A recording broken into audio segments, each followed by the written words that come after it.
Kalian masih nyimpen gak sih barang dari mantan? Selamat datang di Head Voice.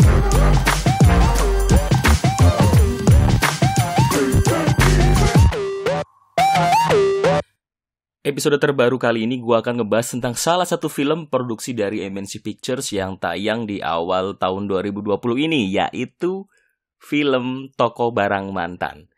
Sebenarnya film ini adalah salah satu film yang pengen banget gue tonton waktu itu.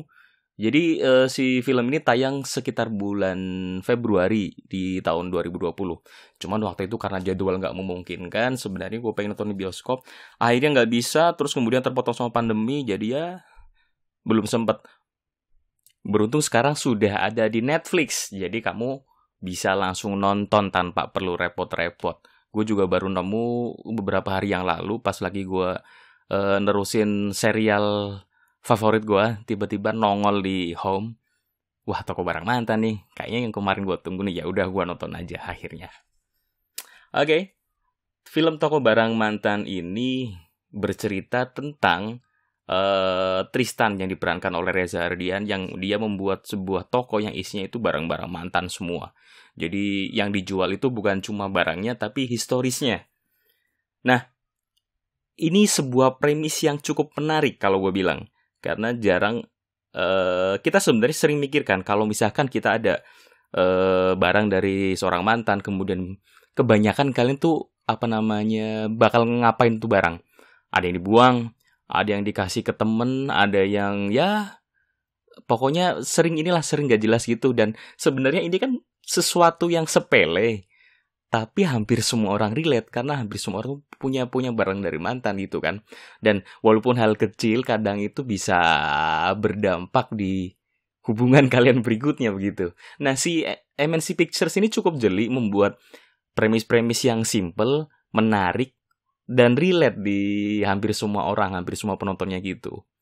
Dan gua rasa perkembangan MNC Pictures yang mulai membuat film-film dengan premis yang menarik itu setelah Lukman Sardi masuk deh kayaknya. Di Lukman Sardi kan sekarang punya jabatan yang cukup penting di MNC Pictures. Berawal dari film yang awal-awal muncul itu di balik 98. Walaupun itu premisnya nggak menarik, tapi kan salah satu film pertama yang cukup penting dari MNC Pictures. Kemudian ada juga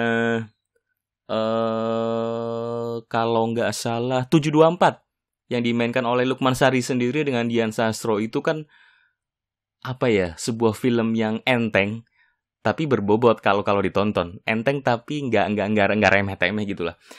Kemudian ada Mahasiswa Baru, kalau nggak salah itu MNC Pictures juga.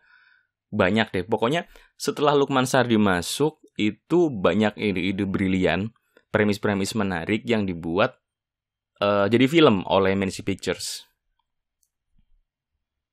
Selain Reza Radian, ada juga Marsha Timothy sebagai Laras ya, pasangan dari Tristan itu. Ada juga Aidil Putra. Aidil Putra ini yang jadi karyawannya Tristan di toko itu. Dia tuh pernah main di My Stupid Boss yang kedua kalau nggak salah, yang jadi orang Malaysia yang berkumis itu. Kemudian ada juga Dia Panendra, pasangan dari Aidil Putra, sesama karyawan juga. Kemudian ada juga figuran yang cukup menarik sih, kayak Roy Martin, kemudian Widhi Mulya, Fendi Cho, ada juga si Gading Martin. Jadi yang bikin menarik dari film ini itu bukan cuma Reza Radian yang cukup bolehan, yang lain case-case pendampingnya itu juga bisa mengimbangi sih kalau menurut gua. Jadi ya Reza kita udah tahu lah dia orang yang paling jago ya sekarang, di masa sekarang. Dia sebagai salah satu aktor Indonesia yang paling jago. Dia bisa jadi apa aja. Bahkan di film ini pun karakternya dia kan jadi Tristan, seorang ya dia tuh dulunya mahasiswa yang cukup populer, yang hits lah di kampusnya. Dia di Fakultas Hukum, kemudian dia track recordnya itu jadi seorang yang playboy, punya cewek banyak, yang pokoknya dia sampai sekarang pun dia sudah berapa tahun berhenti ya, ceritanya bukan berhenti, vakum dari kampus itu, tapi masih jadi legend. Jadi masih urban legend beredar tentang cerita si Tristan itu seperti apa, bagaimana dia sangat hits di kalangan perempuan terutama begitu. Nah, kemudian begitu dia menjalin hubungan dengan si Laras yang diperankan oleh Marsha Timothy ini, mendadak berubah lah. Kan seseorang itu kan pasti punya titik balik. Walaupun dia dulunya player seperti apa, begitu ketemu sama si Laras ini itu langsung benar-benar berubah drastis.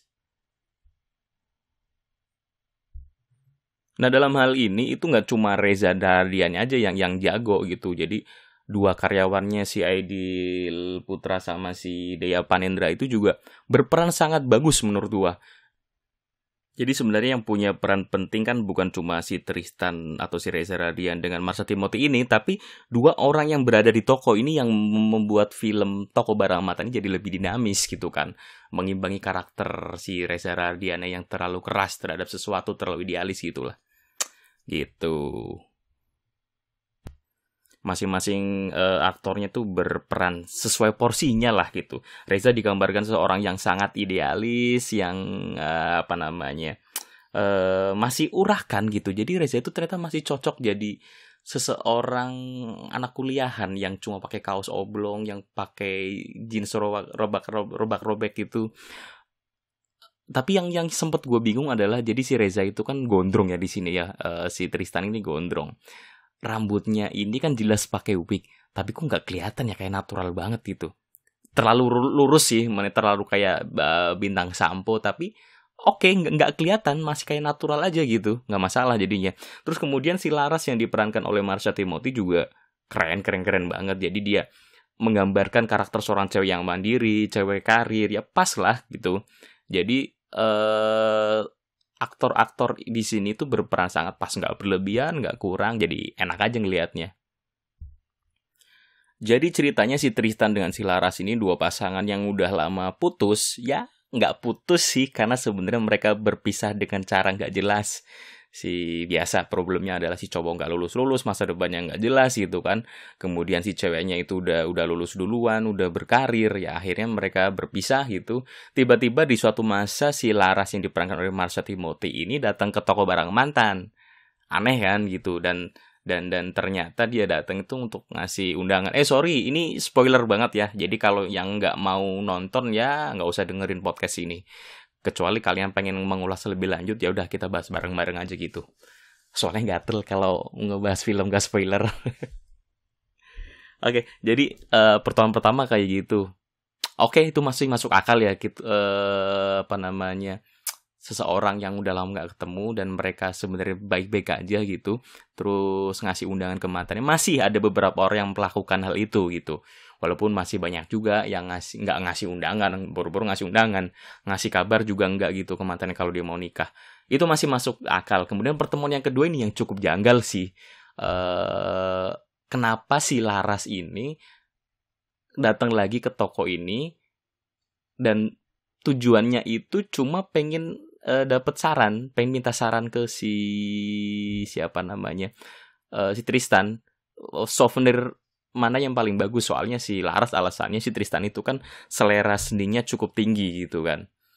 Agak gimana sih gitu ya, kurang masuk akal, tapi ya masih bisa diterima gitulah. Cuman agak-agak aneh aja gitu. Nah, dari situlah kemudian sebenarnya dua pasangan yang belum benar-benar bisa move on ini akhirnya mulai terjalin kedekatan lagi gitu.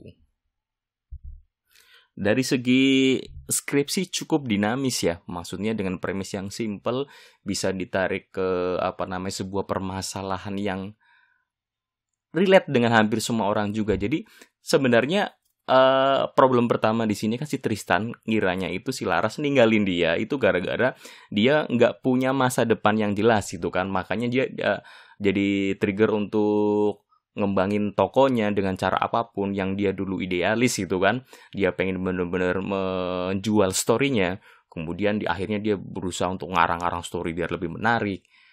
Yang tadinya dia hanya mau buka toko offline, dia berusaha jual online juga gitu kan. Jadi pokoknya banyak idealis yang dia buang hanya karena membuktikan bahwa dia punya masa depan. Bahkan dia sempat ada adegan untuk datang ke kampus lagi, untuk kuliah lagi. Tapi bukan untuk dirinya sendiri, memang untuk sebagai pembuktian aja gitu. Padahal problem sebenarnya adalah bukan itu. Ternyata masalah kenapa si Laras akhirnya ninggalin si Tristan itu bukan karena dia nggak punya masa depan, bukan. Lebih karena karakternya si Tristan itu sendiri. Dia itu walaupun track recordnya itu sebagai mantan playboy gitu ya, tapi ternyata salah satu orang yang nggak bisa mengungkapkan rasa cinta, nggak bisa. Padahal hal ini tuh salah satu yang paling penting bagi seorang wanita. Bener nggak? Jadi memang kan ada beberapa cowok yang nggak terbiasa mengungkapkan rasa cinta, rasa sayang, rasa kangen. Dia itu cenderung melakukan sesuatu dengan perbuatan gitu kan. Cuman kan ya wanita itu kan makhluk audio ya. Dia itu pengen denger sebenarnya apa yang dirasakan oleh pasangannya, apa yang dirasakan. Jadi nggak cuma ngelihat aja, dia pengen denger langsung. Pokoknya langsung aja deh. Gitu. Jadi masalah yang cukup serius bagi hubungan mereka. Kemudian dari premis yang cukup simpel ini, si penulis skrip itu bisa membawa ke permasalahan yang lebih serius gitu. Jadi ternyata karakter Tristan yang awalnya mudah gonta-ganti cewek, kemudian susah mengungkapkan rasa cinta itu sedikit banyak dapat pengaruh dari bapaknya. Jadi awalnya itu bapaknya itu sangat cinta ke ibunya ya, si istrinya, ya ibunya si Tristan itu. Dia itu berkali-kali gampang banget mengucapkan rasa sayang, gampang banget memberikan hadiah. Jadi si Tristan itu punya sosok, punya gambaran, oh cinta itu seperti ini gitu. Tapi tiba-tiba setelah ibunya itu meninggal, si bapaknya yang diperankan oleh Roy Martin ini dengan gampangnya berganti-ganti pasangan setelah itu. Gampang banget gonta-ganti pacar. Setahun setelah meninggal itu langsung menikah lagi dengan orang lain gitu. Jadi dia langsung skeptis, oh ini yang kemarin bilang-bilang cinta-cinta terus, ngasih surprise terus, ternyata nggak secinta itu, nggak setia itu sama si ibunya.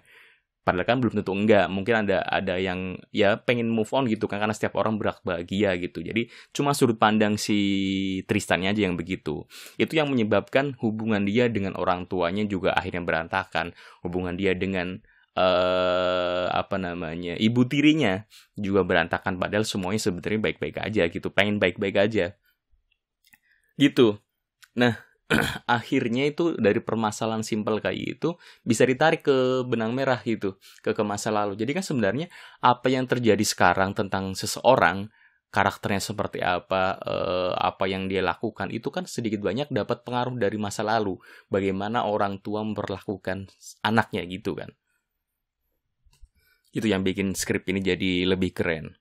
Kemudian soal tempat juga asik banget sih sebenarnya, kan setnya nggak banyak ya, walaupun ada beberapa di kantor, ada di taman, ada di rumah, tapi yang lebih banyak itu di sekitaran toko barang mantan ini. Jadi satu lingkungan, ada coffee shop, ada toko bunga, ada toko barang mantan, di atasnya ada dokter gigi gitu. Itu dinamis banget, warnanya juga asik gitu kan. Beberapa film MC Pictures dulu sih penggarapannya lebih mirip dengan sinetron ya, entah sinematografinya ataupun artistiknya gitu. Tapi sekarang sih mulai keren. Kalau menurutku mulai asik, terutama si film Toko Barang Mantan ini. Setnya bagus banget. Cuman ada beberapa hal yang gak gua suka sih dari film Barang Mantan ini. Kayak, jadi sebenarnya kan ceritanya ada satu tante pelanggan yang selalu ngeborong barang apa saja yang ada di situ gitu kan, yang ada di tokonya si Tristan. Belinya selalu banyak dan ternyata ketahuan bahwa dia itu utusan dari bapaknya Tristan. Jadi dia disuruh untuk ngebantu, kan tahu nih anaknya sebenarnya pengen mandiri, rebel gitu kan, nggak mau pulang ke rumah, nggak mau minta duit, malu. Nah si bapaknya itu ngebantunya dengan cara membeli barang-barang Tristan, nyuruh orang untuk beli, kemudian barangnya ditampung aja di gudang. Cuman proses ketahuannya terlalu sederhana sih. Jadi secara verbal diceritakan, kok mau tutup tokonya sih? Karena nanti tante gimana? Baru si tantenya ngejelasin bahwa selama ini dia beli itu suruhan dari bokapnya. Terlalu remeh sih, sebenarnya bisa dibikin dramatis lagi gitu kan. Bisa dibikin tanpa sengaja si Tristan tahu atau tanpa sengaja gimana. Itu lebih menarik, lebih dapet klimaksnya sih kalau menurutku, permasalahan jadi lebih besar. Itu satu. Kemudian ada scene akhirnya. Scene akhir itu kan ditutup dengan happy ending gitu kan ya. Akhirnya, padahal awalnya si Laras itu udah mau balik ke tunangannya lagi. Tapi kok tiba-tiba setelah si Tristan akhirnya mau melanjutkan karirnya sebagai mahasiswa hukum, kemudian lulus pengen jadi pengacara, tokonya dikasihin ke dua karyawannya, itu tiba-tiba si Laras balik lagi, pengen mau sama si Tristan lagi gitu kan. Kan aneh gitu loh, nggak ada apa namanya, nggak ada. Jadi kayak semacam itu bantuan Tuhan, ujuk-ujuk masalah selesai gitu kan. Ya aneh aja sih, walaupun di situ dijelasin bahwa panjang ceritanya gitu-gitulah sebagai alasan. Menurutku nggak masuk akal aja sih. Cuman memang kayaknya tipe-tipe beberapa film terakhir dari MNC Pictures tuh kayak gini. Jadi film yang ringan, premis yang sederhana, relate, kemudian berakhir dengan bahagia.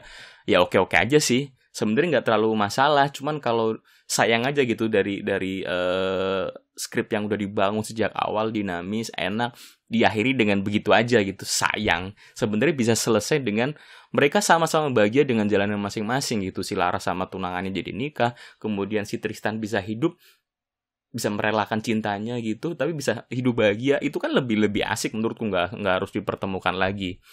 Terus finishing touch-nya dari scene terakhir ini itu kan ceritanya, jadi kebiasaan dari dua karyawannya dan tetangga-tetangga yang di coffee shop, yang di toko sampingnya itu selalu kepo, selalu nguping dengan apa yang terjadi gitu kan.